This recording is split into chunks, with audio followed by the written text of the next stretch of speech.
the laws of God.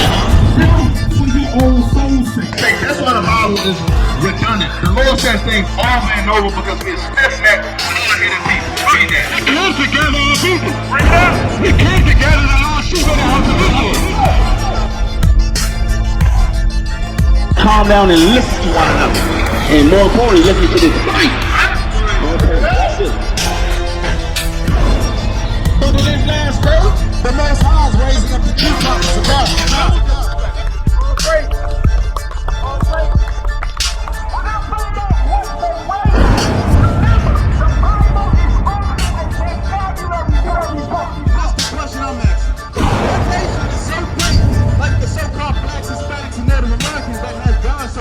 The laws of God is the light that we gotta let shine before men.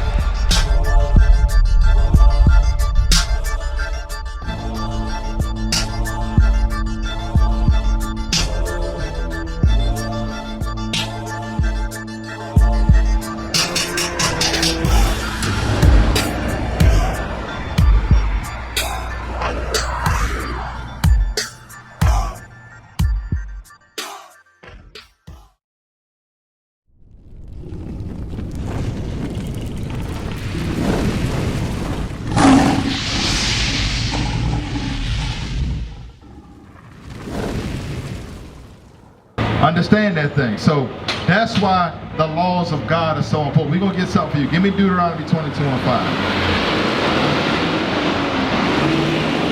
And understand, sis, this is actual love. Matter of fact, give me 1 John 5:3.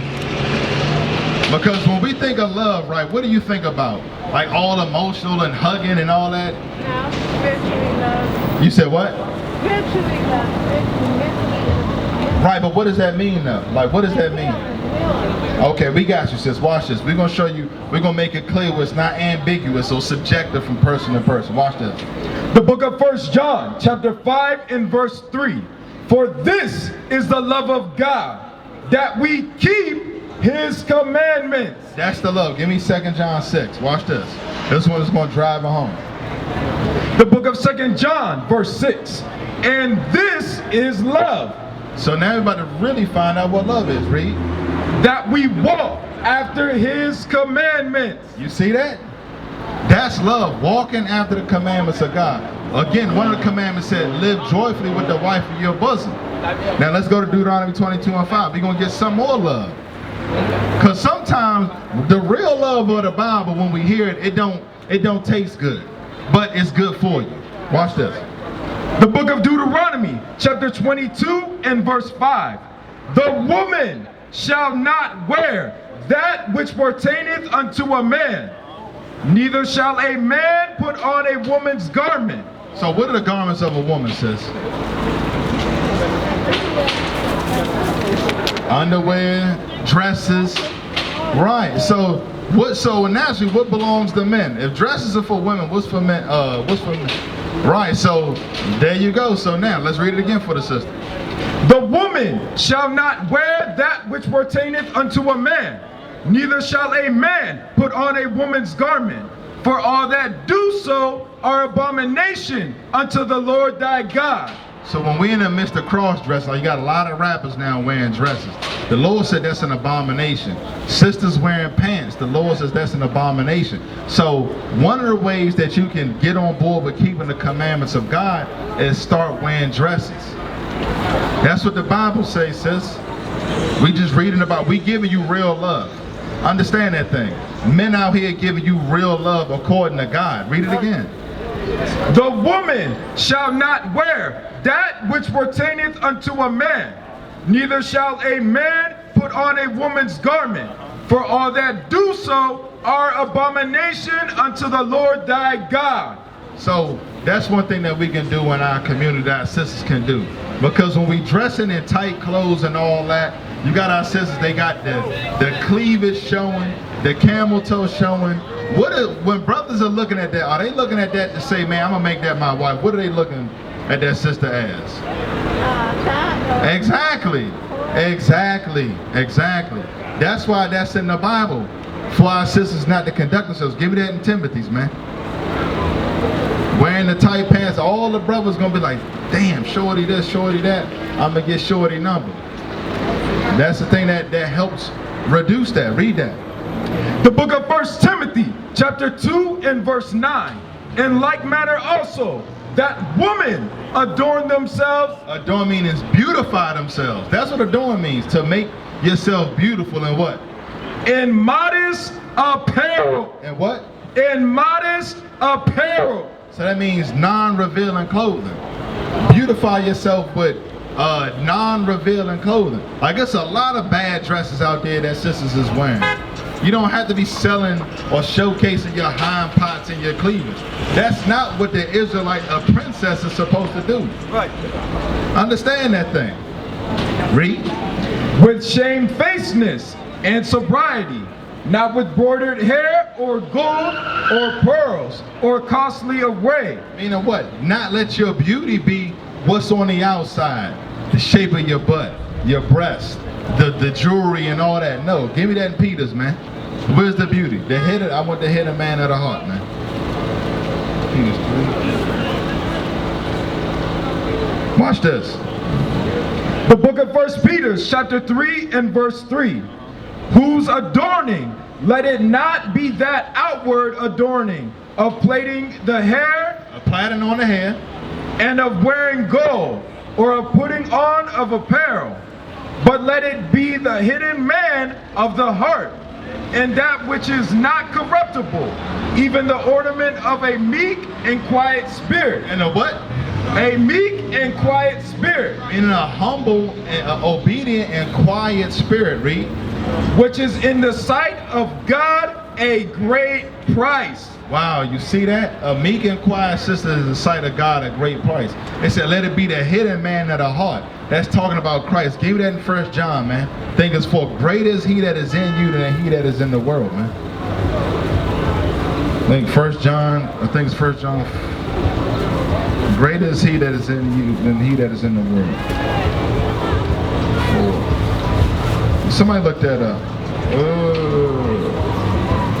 Somebody look that up for me. Greater is he that is in me than he that is in the world. I think it's 1 John 4 or something. Somebody look that up. So that's what that hidden man is talking about. Like, not putting emphasis on your shape and all that stuff. Because that's what? What does America sell when it sells images of the black woman? What's being pushed out here? Like, who are the women that are, who's the women that they pushing all our young girls to look like nowadays?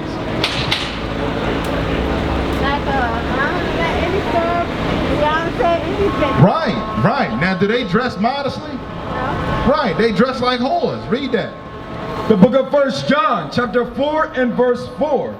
Ye are of God, little children. Those that are obedient to Christ are of God. Read.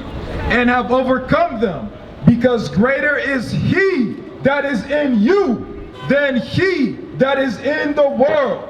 Who's running the world right now? Give me Job 9:24. Then I'm on 2 Corinthians. I think it's 4.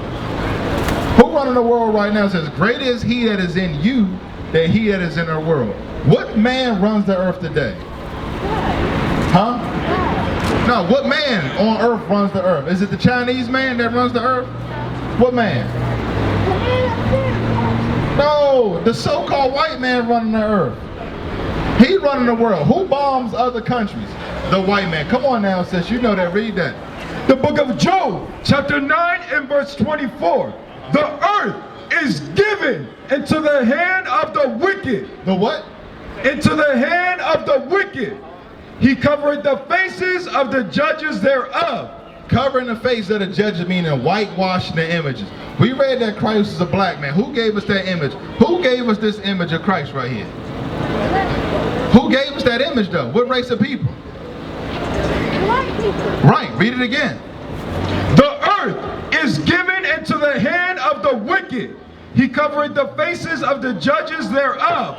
If not, where and who is he? So it said, if it ain't the white man whitewashing all the images of Christ and the angels, the forefathers, who is it? So give me 2 Corinthians chapter 4. I want the ones, our people that's blinded. I think that's what I want. Is that what I want? Yep, there we go. That's it. Watch this. The book of 2 Corinthians, chapter 4 and verse 3. So when you follow Christ, you overcome the man that's running the world. Listen what Paul is warning us about this man that's running the world and our people that follow him. Watch this. But if our gospel be hid, it is hid to them that are lost, in whom the God of this world. Of whom what? In whom the God of this world. In whom the God of this current world Hath blinded. have what? Hath blinded. Through what? The TV, the covetousness about chasing money, the envy of man, I want to be that guy, I want to be that. That's what you blinded by. All the witchcraft of America coming in the education system, the politics, the church, the whole nine. Read. In whom the God of this world hath blinded the minds of them which believe not, lest the light of the glorious gospel of Christ, who is the image of God, should shine unto them. You see that? Now go back to that 1 John 4 and 4. So now we see what John is talking about, because he's just referencing what the Spirit told him that lines up what Apostle Paul wrote to the Corinthians. Read that. 1 John chapter 4 and verse 4. Ye are of God, little children. Those are the ones that Christ said, my sheep hear my voice. Those that hear the voice of Christ and not hearing the voice of the white man or Joe Biden. Read. And have overcome them, because greater is he that is in you. Meaning the Christ that's in you, self-love, dignity, and respect, and pride, and keeping the commandments of God. Read. Than he that is in the world. We already read in Job 9:24 and 2 Corinthians 4 who run the world. Read that. The book of Luke chapter 16 and verse 13. No servant can serve two masters. Either you serving the Christ that's in you, or you're going to be serving the white man that's running the world. It's literally no other choice. When you say, because our people say, I'm going to do my own thing. Your own thing is determined by the boundaries that the white man set. Try not paying taxes. Try moving into a house and not paying the mortgage. A Negro's boundaries is set by the limits that the white man puts. So there's no such thing as doing your own thing in America. You're either going to do what he tells you to do, or you're going to do what God tells you to do. That's right. Read it again. No servant can serve two masters. We were here to serve. Now we are serving Christ. That's the master who we serve now. Read.